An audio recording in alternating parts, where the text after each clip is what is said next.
Hello everyone, I'm Yannis Kalafatis and together we'll learn more about the Mediterranean cuisine. So a while ago, on our first video was about Tigania, which means basically something cooked on the fried pan. And we saw how to prepare chicken and beef method, and you literally has smashed it and it did really well. The numbers has gone up and you guys keep smashing. I think we have 63 members and we have about 2.5 k views, which is honestly amazing from where we started. And if you want to check this video, is right here, because today I'm gonna say something different. Out of all of the years of experience I have in a professional kitchen, and yeah, I've got inspiration. I've got this my own recipe to share with you today, which based with goat meat. No, actually, sorry, with lamb. So if you like lamb, and especially for some occasions closing to Christmas or Easter, there's a lot of lamb is more popular, and this is a super quick one and a super tasty recipe. If you wanna give it a try, I'll be really appreciate it.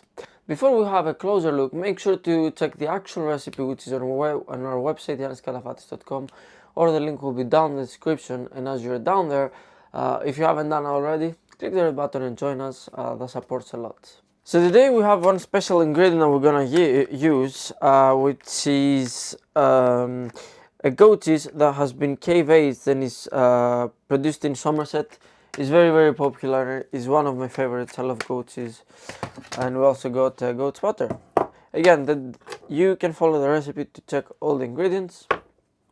So let's prepare our veg. Now there are two things that I will recommend. First, as you can see, we have cut the goat's butter that will start on the pan into small cubes, same size, and that will help to melt the butter evenly and faster. And now it's very important when you're choosing the meat.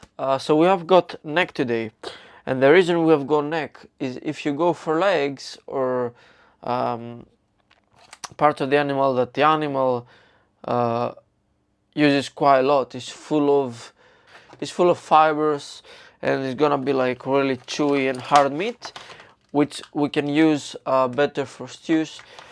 So using the neck that is not being used that much as a part, that will be more flavorful and more pleasant to chew.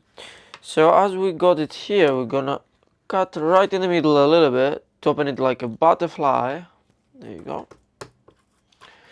And then we can just cut it in nice dice.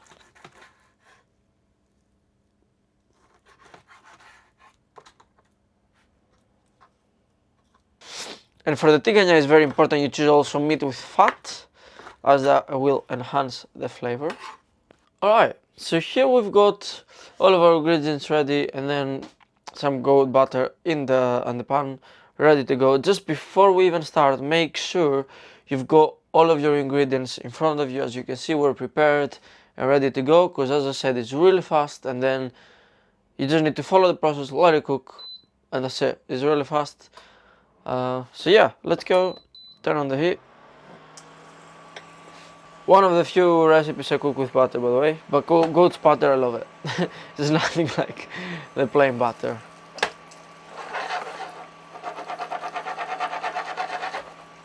Okay, so when our butter is melted and it's super hot, we'll go first with our veg. And we'll add our peppers as well. And fun fact, the secret ingredients on the tigania is the peppers. Without the peppers, it loses all the flavor. It's one of the few ingredients that you cannot change in the tigania, is the peppers. And obviously garlic and onions help as well. But then you can play around with the mustard or the protein or everything else. And if we do well today, very soon we will have another beautiful recipe for tigania, completely different. So yeah, make sure to press the like button, and as I said, subscribe if you haven't. Okay, so it's time to add the meat onto the pan.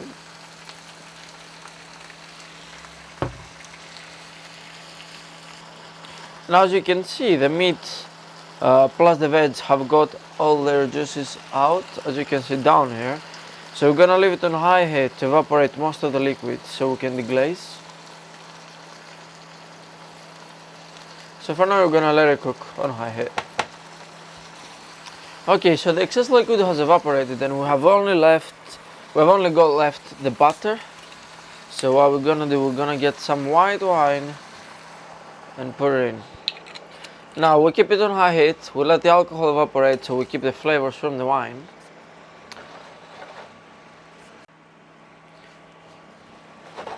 Okay, so as you can see here, we have got all the alcohol has evaporated, and when you smell it, you don't get any alcoholic flavor, you get all the aromas, this fruitiness.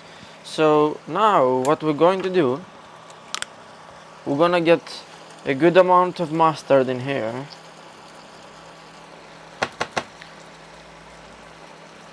And well, if you're wondering, we're gonna do classic yellow mustard. A little secret here, we're gonna add a small spoon of Dijon mustard, because even if it's a bit spicy or has a very distinct aroma, it gives such a beautiful flavor. We're gonna give a stir to mix everything together, and now we're gonna add a little bit of water.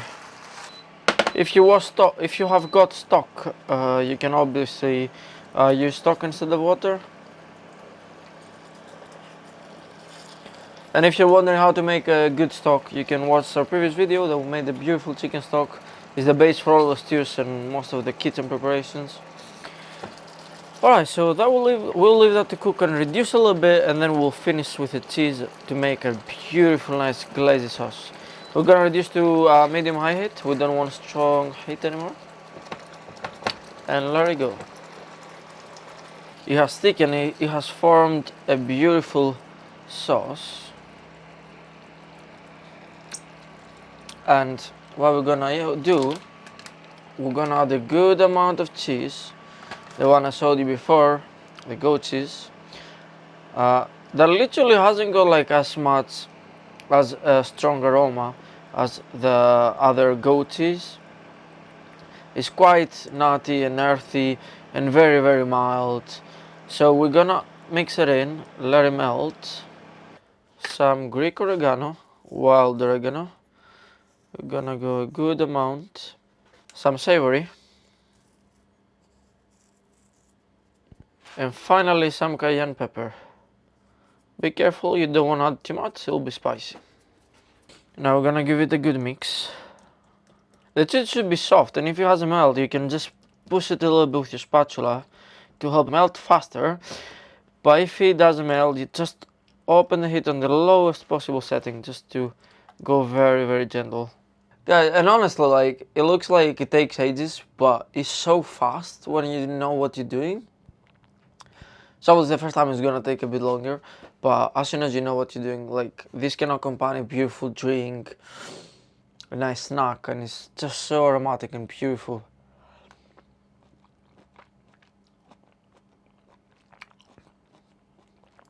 Ooh. Honestly, if you haven't tried that, like, what are you waiting for, man? Okay, I'm gonna share a little secret with you, right?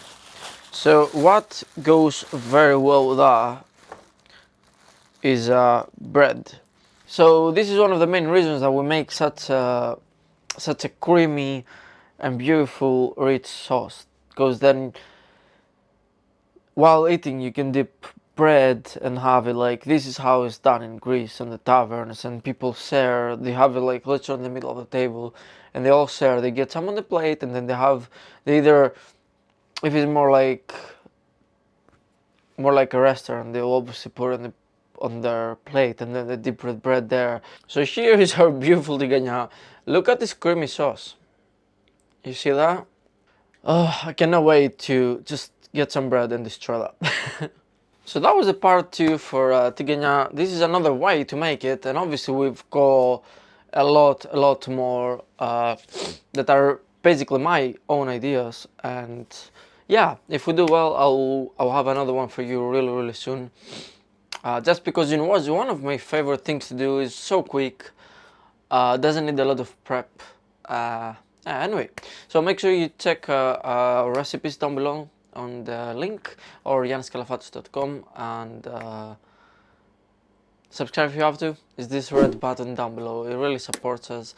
And please let me know down below in the comments if you have made our previous recipe, or if you're interested in what you think. I'll be really happy to know. And if you have got any questions, down below in the comments, or hit me up on the social media, which are also down below in the description. And thank you so much for watching. Have a beautiful day.